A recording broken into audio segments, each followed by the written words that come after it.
Yeah. Yeah. So, like lots of young guys trying to find their way in the American League or here, he's been a little bit, up and down. But he had a great camp for us, great exhibition. Love his skill set, his speed, his ability to shoot the puck. I thought he was really committed on the defensive side of it. He's taken strides there over the last couple of years. Was real close to making our team, and we have a need for some little added offensive punch, and I think that he's a guy that can provide it. I mean, we'll see, but we want to try and give some of our guys opportunities when we need them, and this is a perfect time for it. You guys, we talked about that 3-game road trip. Obviously, results don't go the way you guys want, but there were positives that you pulled out of there. How do you guys bounce back from that, build off of the good things you did? How do you guys kind of approach these games here? A lot like any other time of year when you get kind of going through a little funk. I didn't hate the way we played on the road trip. I didn't love it at times. I think it was a little inconsistent. I thought we did some really good things, like you said. Obviously, the last one's tough circumstances, but I like the way we handled that game and the approach to the game for 40 minutes anyway, if not more. Looked like we ran out of gas in the third. So, our goal is to go out and play our best game where now we got a little bit of rest and come home and have a real good outing tonight and win the hockey game. I mean, if our down turns in our season and the slumps that we're talking about are 500 hockey, which would it be if we can pull out tonight's game, then I think we're going to be fine. Thomas Tatar is a guy he's scored a lot of goals in his career, and for whatever reason, it's not going in this year. Yeah. Given his career and how many goals he scored, do you kind of give him a little bit more time to figure things out? Yeah, I mean, like anybody, I think you want to be,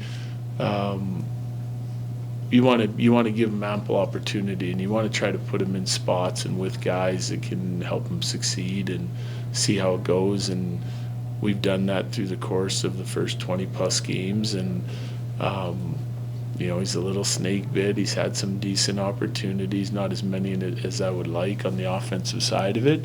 But, yeah, I think you got to continue to work at your game as an individual, and we got to continue to try to put him in some spots where he can have some success and see where he fits in to be able to help our team. Well, Byram got a little offensive momentum on the road trip. Do you like where his game is trending right now?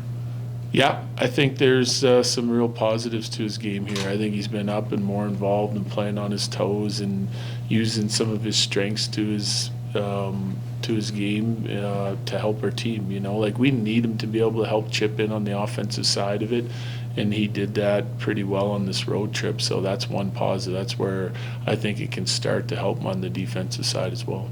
Ross Colton's ice time has been elevated sometimes more than Ryan Johansson. How do you reconcile the differences in time on ice between those two? I don't have to.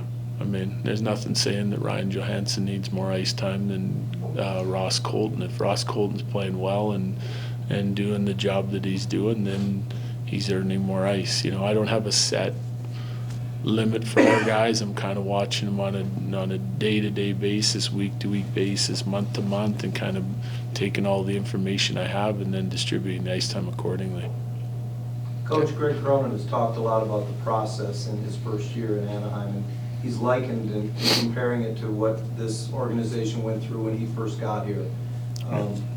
Looking back for you, how difficult is it as a coach sometimes to focus on the process when you're going through a tough season and you've got a young team and maybe the wins aren't coming? It's hard. There's no question. I think that the key thing is that management, coaches are on the same page. That's number one. And then I think that you're trying to establish a culture and a focus on your process on how you want to do things, knowing that if you can get your team to buy into that results will follow.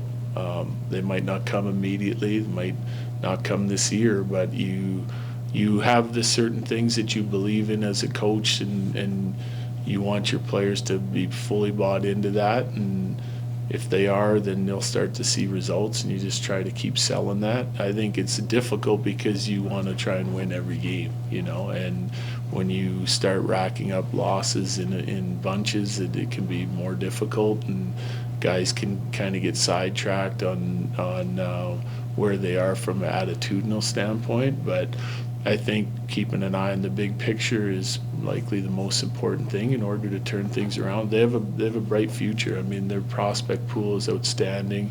Some of the young guys that they have coming in the lineup are making impacts on a nightly basis. They've played really good hockey throughout the course this year. Yeah, I'm sure like most teams, it's a little bit inconsistent, and the margin for error can be small sometimes, but yeah, I think there's lots to look forward to, and their organization reminds me a lot of ours a few years back. Okay, thanks, Jared. Yep, thank you. Thanks, Jared. Thanks, Coach.